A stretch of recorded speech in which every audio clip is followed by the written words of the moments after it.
Bienvenue dans cet épisode de 15 minutes de grâce et de vérité. Ce matin, nous allons adorer le Seigneur de tout notre cœur avant d'écouter la parole de Dieu. Dans la maison de Dieu, au temple de Dieu, et l'amour du Père, coulant du cœur de Dieu, du Dieu merveilleux, son amour se déverse.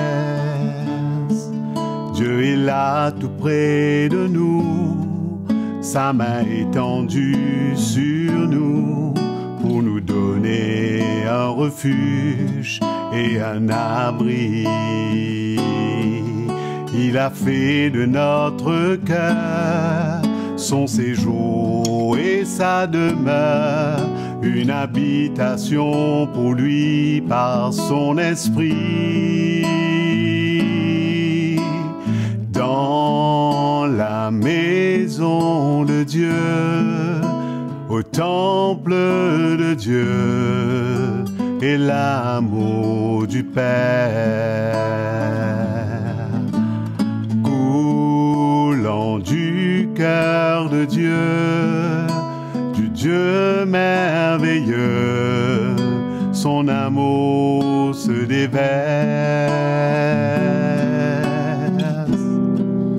Son amour se déverse. Son amour se déverse.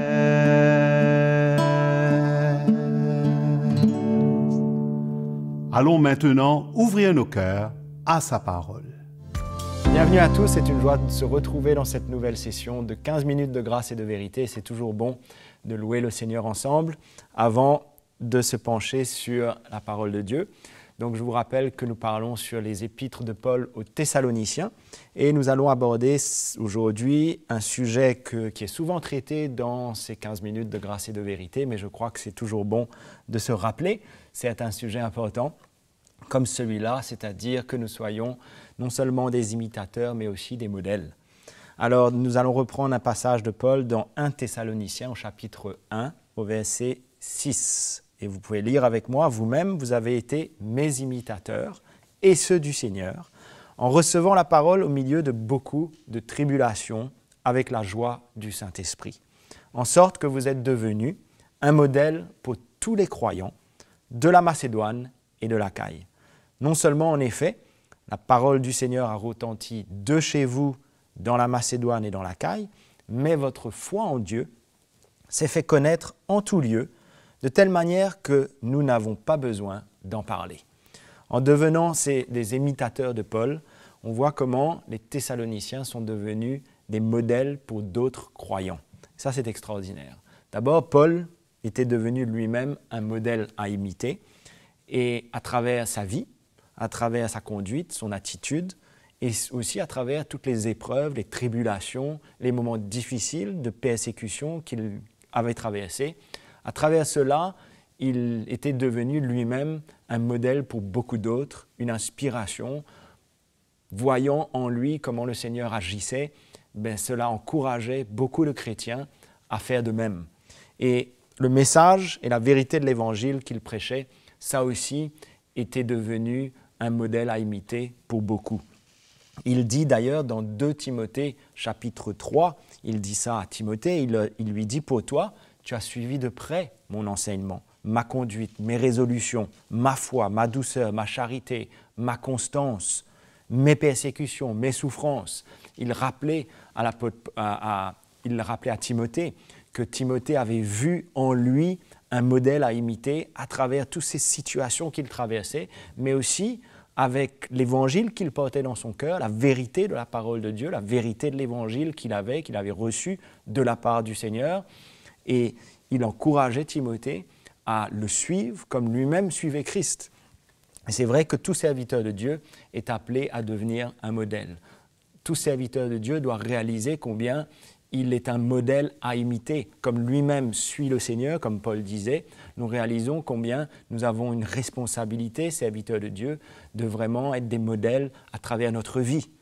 Ce n'est pas juste prêcher l'Évangile, mais c'est que notre vie devienne un modèle. À la maison, là où nous sommes, là où nous allons, notre don pour l'Église, notre vie donnée pour l'Église. Donc, ce modèle, ça reste quand même Jésus lui-même. C'est Jésus notre modèle à imiter, n'est-ce pas? Nous avons tous en Jésus ce modèle. D'ailleurs, il dit dans 1 Corinthiens chapitre 11 au verset 1, il dit « Soyez mes imitateurs comme je le suis moi-même de Christ ».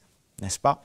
Donc, on retrouve dans la vie de Paul ce désir de marcher comme Jésus a marché lui-même et de s'identifier pleinement aux souffrances de Jésus. Il le dit dans son épître aux Philippiens, au chapitre 3, aux souffrances de Jésus, à sa mort, pour parvenir à recevoir de plus en plus la vie de résurrection de Jésus. Il y a un chemin à suivre, il y a un modèle à imiter, n'est-ce pas? Et afin qu'on puisse de plus en plus recevoir la vie de Christ en nous. Et c'est ainsi que Paul, qui avait été saisi par le Seigneur, saisi par Christ, il le dit lui-même, il a dit « j'ai été saisi par Jésus-Christ », lui-même était prêt à renoncer à tout pour suivre et servir le Seigneur. Et accepter tout ce qu'il devait traverser comme épreuve, tout ce qu'il avait comme défi, n'est-ce pas, comme tribulation.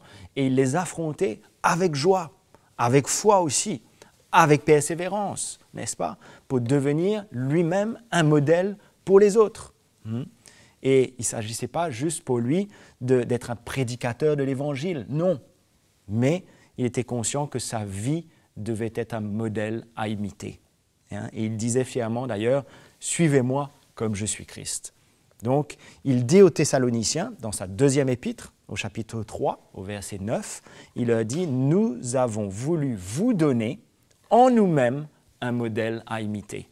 Soyez tous mes imitateurs, frères, et portez les regards sur ceux qui marchent selon le modèle que vous avez en nous. » Quelle responsabilité de la part de l'apôtre Paul et des frères qui servaient le Seigneur avec lui de devenir pour les Thessaloniciens ces modèles à imiter. Quelle responsabilité! Mais ils reposaient bien sûr sur l'œuvre du Saint-Esprit, sur l'œuvre de Dieu dans leur propre vie. Et chaque chrétien, nous tous, nous sommes appelés à devenir des modèles là où nous sommes, n'est-ce pas? Et on revient à ce premier verset qu'on a lu tout à l'heure et on réalise, en relisant ces quelques versets, on ne va pas les relire maintenant, mais dans 1 Thessaloniciens au chapitre 1, le verset 6 à 8, qu'on peut relire chez soi, donc ces chrétiens étaient devenus des imitateurs du Seigneur, mais aussi de Paul, parce qu'il le dit, ils ont été imitateurs du Seigneur et de Paul, n'est-ce pas? Donc, comment? Par leur vie d'abord, par la manière qu'ils ont accueilli la parole de Dieu au milieu de beaucoup de persécutions. On va voir comment cela a encouragé beaucoup d'autres chrétiens en voyant la manière que les Thessaloniciens ont reçu l'Évangile au milieu de beaucoup de persécutions, que ça ne les a pas arrêtés. Leur détermination aussi à persévérer dans les épreuves avec la joie du Saint-Esprit. Ça aussi, ça a été une grande source d'encouragement pour beaucoup de chrétiens, on va le voir. Par leur foi, ils ont été connus pour leur foi dans beaucoup d'endroits. Je vous rappelle que ces Thessaloniciens étaient des chrétiens nouvellement convertis. Et ils ont accueilli, ils ont reçu l'Évangile dans des conditions difficiles. Pourquoi? Parce que cela a levé beaucoup de persécutions. Et c'est comme cela qu'ils sont devenus eux-mêmes des modèles pour d'autres, de par la manière qu'ils ont accueilli l'Évangile, leur foi, leur persévérance, leur détermination, que rien ne les a arrêtés. C'était extraordinaire. Ils étaient devenus donc des modèles à suivre et à imiter pour d'autres chrétiens de Macédoine, la parole de Dieu nous mentionne, et de l'Achaïe. En tout lieu même, ils étaient devenus des modèles. Donc ces croyants de la Macédoine et de l'Achaïe, ils étaient encouragés à accepter eux-mêmes les mêmes tribulations, les mêmes épreuves et les mêmes persécutions en voyant la joie et la foi des Thessaloniciens. Donc, malgré les épreuves auxquelles eux-mêmes, ils avaient à faire face. Donc, on voit que nous-mêmes, quand nous traversons des situations difficiles, nous-mêmes, quand nous traversons des moments de persécution ou de confrontation, il faut toujours réaliser que Dieu est à l'œuvre et garder cette foi, cette détermination, cette confiance dans le Seigneur, afin qu'au travers de tout cela, le Seigneur nous équipe et nous permette d'être ensuite des modèles et des exemples pour d'autres. Nous savons nous-mêmes que nous pouvons être si facilement encouragés par des frères et des sœurs qui sont passés par des situations difficiles. Pourquoi? Parce que nous avons vu la grâce de Dieu se manifester dans leur vie. Nous avons vu la foi qui les animait pour traverser ces épreuves, pour traverser ces situations. Et qu'est-ce que cela produit en nous? La foi. Ça nous produit en nous la foi de faire confiance au Seigneur, confiance dans ce même Seigneur qui est intervenu dans la vie de nos frères et nos sœurs qui sont passés par des moments difficiles. Cela nous encourage nous-mêmes quand nous avons à passer alors par nos situations, nos persécutions et nos moments difficiles. D'ailleurs, il dit dans 1 Thessaloniciens au chapitre 2 au verset 14, « Car vous, frères, vous êtes devenus les imitateurs des églises de Dieu qui sont en Jésus-Christ dans la Judée. » Voilà maintenant que les Thessaloniciens, eux aussi, étaient devenus des imitateurs d'autres églises en Judée. On voit comment toutes ces persécutions, ces tribulations par lesquelles beaucoup de chrétiens de l'époque passaient, étaient une source d'encouragement pour beaucoup d'autres églises avec lesquelles Paul était en contact et en relation, et que toutes ces églises étaient en relation les unes avec les autres, et ils entendaient parler de la foi de ces chrétiens. Ils entendaient parler des tribulations et des épreuves qu'ils traversaient. Et cela était pour eux maintenant un sujet de grand encouragement, et cela les encourageait à continuer à persévérer malgré les tribulations et les persécutions. Donc, on voit comment ces Thessaloniciens étaient devenus des imitateurs des chrétiens d'autres églises qui certainement avaient été vraiment persécutées par les Juifs de l'époque, n'est-ce pas? Et dans 2 Thessaloniciens chapitre 1 au verset 4, il nous dit aussi « Nous glorifions-nous de vous dans les églises de Dieu. » Pour quelle raison il dit? « À cause de votre persévérance et de votre foi au milieu de toutes vos persécutions et des tribulations que vous avez à supporter. » Vous voyez, les moments difficiles qu'on traverse, c'est jamais en vain, non seulement pour nous, parce qu'il ne faut jamais oublier que Dieu prend soin de nous, hein, que tout concourt au bien de ceux qui aiment le Seigneur. Il ne faut pas juste regarder à la situation comme une montagne, mais d'apprendre dedans à persévérer, d'apprendre dedans et de s'inspirer de la foi des autres, même de la parole de Dieu. Nous voyons comment Dieu a agi dans leur cœur et dans leur vie. Cela est une source d'encouragement pour nous aujourd'hui. Et on voit donc qu'ils faisaient face aux persécutions, aux tribulations, et à travers cela, ils devenaient maintenant des exemples et des modèles, et que d'autres les imitaient dans la manière qu'ils faisaient face à ces épreuves. Donc, cela pour vous encourager, mes frères et sœurs, à ne pas voir vos moments difficiles, vos situations, vos tribulations comme une épreuve en soi. D'abord, le Seigneur est avec vous, le Seigneur est avec nous dans ces moments, mais cela va produire ensuite un sujet de gloire. Nous allons pouvoir glorifier le Seigneur et nous allons être une source d'encouragement pour beaucoup à travers ces situations et ces moments difficiles que nous traversons.